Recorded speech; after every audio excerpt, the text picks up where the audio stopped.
ಇವರು ಯಾವ ರೀತಿ ಪ್ರಜಾಪ್ರಭುತ್ವದ ಕೊಲೆಯನ್ನು ಮಾಡಿದ್ದಾರೆ, ಎಲ್ಲರ ಸ್ವಾತಂತ್ರ್ಯವನ್ನು ನಾಶ ಮಾಡಿದ್ದಾರೆ ಅನ್ನೋದಕ್ಕೆ ಅದು ಒಂದು ಅತ್ಯಂತ ಸುಂದರವಾದ ಉದಾಹರಣೆ. ಒಬ್ಬ ಮಠಾಧಿಪತಿಗಳು ತಮ್ಮ ಸಮಾಜಕ್ಕೆ ಸಂಬಂಧಪಟ್ಟಂಗೆ 4 ಮಾತು ಆಡುವ ಸ್ವಾತಂತ್ರ್ಯವನ್ನು ಕಳೆದುಕೊಳ್ಳುವ ರೀತಿ ಒಳಗೆ ಇವರು ಅವ್ರನ್ನ ಇಟ್ಟಾರಂತ ಅಂದಮೇಲೆ ನಾವು ವಿಚಾರ ಮಾಡಬೇಕು.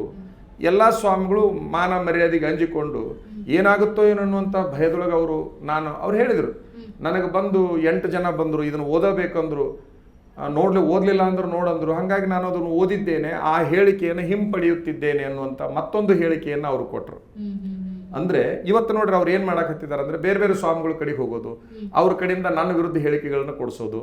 ಆಮೇಲೆ ನಮ್ಮ ಸಮಾಜದೊಳಗೆ ಅವ್ರು ಏನು ಚೇಲಾಗಳಂತ ಇರ್ತಾರೆ, ಯಾರಿಗಾದ್ರೂ ಚೇಲಾಗಳಂತಿದ್ದೇ ಇರ್ತಾರೆ, ಆ ಚೇಲಾಗಳನ್ನು 4 ಮಂದಿ 8 ಮಂದಿ ಕುಂದಿರ್ಸೋದು.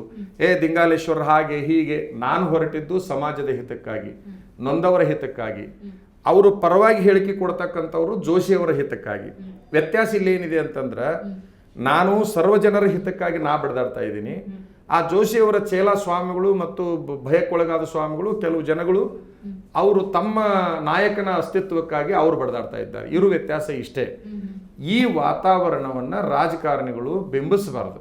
ಇದು ಸ್ವತಂತ್ರ ಭಾರತ, ಇದು ಬ್ರಿಟಿಷರ ಕೈಯಾಗಿನ ಆಡಳಿತ ಅಂತೂ ಅಲ್ಲ. ಅವತ್ತಿನ ಕಾಲಕ್ಕೆ ಯಾರು ಮಾತೆತ್ತಲಾರದಂಥ ಪರಿಸ್ಥಿತಿ ಇತ್ತು. ನಾನೊಂದು ಮಾತು ಹೇಳಿದೆ, ಇದು ಪ್ರಜಾಸತ್ತಾತ್ಮಕ ವ್ಯವಸ್ಥೆನೇ ಹೊರತಾಗಿ ರಾಜಸತ್ತಾತ್ಮಕ ವ್ಯವಸ್ಥೆ ಅಲ್ಲ ಅಂತಕ್ಕಂಥದ್ದು.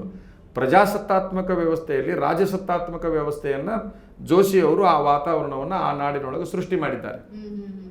ಹಾಗಾಗಿ ನಮ್ಮ ವಿರುದ್ಧ, ಅವ್ರ ವಿರುದ್ಧ ಅಥವಾ ಇವತ್ತು ಆ ದುರಾಡಳಿತದ ವಿರುದ್ಧ ಎಲ್ಲರನ್ನೂ ಸ್ವತಂತ್ರರನ್ನಾಗಿ ಮಾಡಬೇಕನ್ನುವಂಥ ಬಲವಾದ ಕಾರಣವನ್ನು ಇಟ್ಟುಕೊಂಡು ನಾನು ಹೊರಗೆ ಬಂದಿದ್ದೇನೆ. ಅಲ್ಲಿರುವ ಬಹುಸಂಖ್ಯಾತ ಜನರಿಗೆ ಇವರಂತೂ ಸಿಗುತ್ತಲ್ಲ.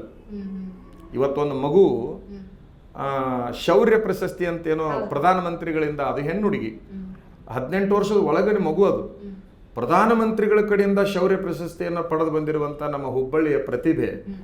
ಆ ಮಗು ಹೇಳ್ಕೊಳ್ತದೆ, ಜೋಶಿಯವರೇ ನಿಮಗೇಕೆ ವೋಟ್ ಹಾಕಬೇಕು, ನೀವೇನು ಮಾಡಿದಿರಿ? ಪ್ರಧಾನಮಂತ್ರಿಗಳು ನನ್ನ ಕರೆದು ಪ್ರಶಸ್ತಿ ಕೊಟ್ಟು ಗೌರವಿಸಿದ್ರು ಕೂಡ ಸೌಜನ್ಯಕ್ಕೆ ನೀವು ನನ್ನ ಪ್ರೋತ್ಸಾಹಿಸಲಿಲ್ಲ, ನನ್ನ ಗೌರವಿಸಲಿಲ್ಲ. ನನ್ನ ತಂದೆ ತಾಯಿಗಳನ್ನ ಕರ್ಕೊಂಡು ನಿಮ್ಮ ಹತ್ರ ಬಂದಾಗ ನಡಿ ಹೊರಗಂತಂದ್ರಿ, ಅವಮಾನವನ್ನು ಮಾಡಿದ್ರಿ. ನಾನು ಕೇಳ್ತೇನೆ, ಇವರು ಇರೋದರ ಎದಕ್ಕೆ ಅಂತ. ನಮ್ಮಂಥ ಸ್ವಾಮಿಗಳಿಂದ ಹಿಡ್ಕೊಂಡು, ಅಂತಹ ಸಣ್ಣ ಸಣ್ಣ ಹೆಣ್ಣು ಹುಡುಗರಿಂದ ಹಿಡ್ಕೊಂಡು, ಈಗ ಆ ಮಗು ಪ್ರಧಾನಮಂತ್ರಿಯಿಂದ ಪ್ರಶಸ್ತಿ ಪಡ್ಕೊಂಡು ಬಂದಿರುವಂಥದ್ದು. ನಾವು ಸಮಾಜದ ಪ್ರತಿಷ್ಠಿತ ಸ್ವಾಮಿಗಳು, ನಮ್ಮಂಥವ್ರಿಗೆ ಅವ್ರ ಮನೆಯೊಳಗೆ ಮಾತಾಡೋಕೆ, ಅವ್ರು ಕೂಡ ಮಾತಾಡೋಕೆ ಕೆಲಸಕ್ಕೆ ಅವಕಾಶ ಇಲ್ಲ ಅಂದ್ರೆ ಇನ್ನು ಯಾವುದೇ ಸಾರ್ವಜನಿಕ ವ್ಯಕ್ತಿಗಳಿಗೆ ಇವರು ಸಿಗುವಂಥ ಪರಿಸ್ಥಿತಿ ಇಲ್ಲ. ಇವರು ಸಿಗೋದು ಯಾರಿಗಪ್ಪ ಅಂತಂದ್ರೆ ಜೈ ಹೋ ಜೋಶಿ, ಜೈ ಜೋಶಿ ಅನ್ನುವಂಥವ್ರಿಗೆ ಮಾತ್ರ ಸಿಗ್ತಾರೆ ಹೊರತಾಗಿ ಉಳಿದವ್ರಿಗೆ ಯಾರಿಗೂ ಇವರು ಸಿಗೋದಿಲ್ಲ. ಹಾಗಾದ್ರೆ ಈ ಇಷ್ಟು ಸಲ ನಿಯಮಿತವಾಗಿ ಗೆದ್ಕೊಂಡು ಬಂದಿದ್ದಾರೆ, ಏನು ಕೊಡುಗೆ ಕೊಟ್ಟಿದ್ದಾರೆ ತಮ್ಮ ಕ್ಷೇತ್ರಕ್ಕೆ? ಅವ್ರು ಏನು ಕೊಡುಗೆ ಕೊಟ್ಟಾರಪ್ಪ ಅಂತಂದ್ರೆ ಎಲ್ಲಿ ನೋಡಿದ್ರು ತಿಪ್ಪಿ ಕೊಳಚೆ, ಅದು ಇದು.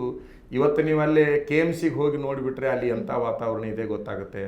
ಅಲ್ಲಿ ಶಿಕ್ಷಣದ ವ್ಯವಸ್ಥೆ ಹೇಗಿದೆ ಅನ್ನುವಂಥದ್ದು ಗೊತ್ತಾಗ್ತದೆ, ಅಲ್ಲಿ ಸಾರಿಗೆ ವ್ಯವಸ್ಥೆ ಹೇಗಿದೆ ಅನ್ನುವಂಥದ್ದು ಗೊತ್ತಾಗ್ತದೆ, ಅಲ್ಲಿ ರಸ್ತೆಗಳು ಹೇಗಿದ್ದಾವೆ ಅನ್ನುವಂಥದ್ದನ್ನು ತಾವು ಮಾಧ್ಯಮದವ್ರು ಹೋಗಿ ನೋಡಬೇಕು. ಅಲ್ಲಿ ರೈತರಿಗಂತೂ ಇವರು ಏನೂ ಮಾಡಲೇ ಇಲ್ಲ. ಉದಾಹರಣೆಗಾಗಿ ಕೇಂದ್ರ OBC ಪಟ್ಟಿಯಲ್ಲಿ ವೀರಶೈವ ಲಿಂಗಾಯತರನ್ನು ಸೇರಿಸಬೇಕು ಅಂತಂದರೆ ಅದನ್ನು ಸೇರಿಸಲಿಕ್ಕೆ ಬರೀ ಒಂದು ಮಾತು ಹೇಳುವಂಥ ಸೌಜನ್ಯವನ್ನು ಇವರು ತೋರಿಸಲಿಲ್ಲ. ಒಟ್ಟಾರೆ ಇವರು MP ಆಗಿದ್ದು ಮತ್ತು ಕೇಂದ್ರ ಮಂತ್ರಿ ಆಗಿದ್ದು ಎದರ ಸಲುವಾಗಿಪ್ಪ ಅಂತಂದ್ರೆ ತಮ್ಮನ್ನು ತಮ್ಮ ಕುಟುಂಬವನ್ನು ಉದ್ಧಾರ ಮಾಡಿಕೊಳ್ಳಿಕ್ಕೆ ಆದರೆ ಹೊರತಾಗಿ ಆ ನಾಡಿನ ಹಿತದ ಸಲುವಾಗಿ ಎಷ್ಟೂ ಕೂಡ ಗಮನ ಹರಿಸಲಿಲ್ಲ ಅಂತಕ್ಕಂಥದ್ದು. ಯಾರೋ ಏನಾದರೂ ಒಂದು ಕಾಮಗಾರಿ ಮಾಡಿದ್ರು ಅಂತಂದ್ರೆ ಅದನ್ನು ಇವರ ಉದ್ಘಾಟನೆ ಮಾಡೋದು, ನಾನು ಮಾಡೀನಿ ಅಂತ ಹೇಳ್ಕೊಳ್ಳೋದು, ಇಂಥದ್ದೊಂದು ಕೆಲಸ ಮಾಡ್ಕೋತ ಬಂದರು.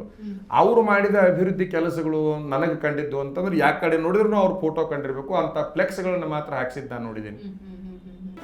ಜಿ ಕನ್ನಡ ನ್ಯೂಸ್ ಈಗ ನಿಮ್ಮ ಮನೆಯಲ್ಲೇ ನೋಡಿ. ಎಲ್ಲ ಕೇಬಲ್ಗಳಲ್ಲಿ ಈಗ ಲಭ್ಯ. Sun Direct 292, Jio TV 1334, U Digital 162, City Cable 51, GTPL 17, Abhishek Cables 821, Rockline Telecommunication 51, Shri Basaveshwara number 60, Vinayaka Digital number 53, In Digital number 896ರಲ್ಲಿ. ನಿಮ್ಮಿಸ್ತದ ಜಿ ಕನ್ನಡ ನ್ಯೂಸ್ ನೋಡಿ ಆನಂದಿಸಿ.